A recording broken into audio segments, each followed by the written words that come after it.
Good morning everyone. I, Divyanshi of GCRG International School, Lucknow. On today's date, that is 6th of August, every year Hiroshima Day is observed. Today, we observe Hiroshima Day as the inspiration that peace is the greatest strength of humanity.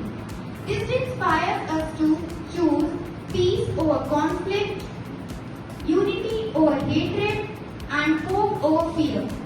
Let us spread love and respect and work together to build a brighter and peaceful future. Every small act of kindness can make a big difference.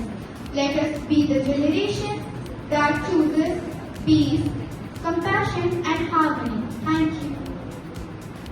From GCRG International School, I am here to tell you something about Hiroshima Day. Hiroshima Day reminds us that the future of the world depends on our choices today. It teaches us that peace is not the absence of war, it is the presence of kindness, understanding, and friendship.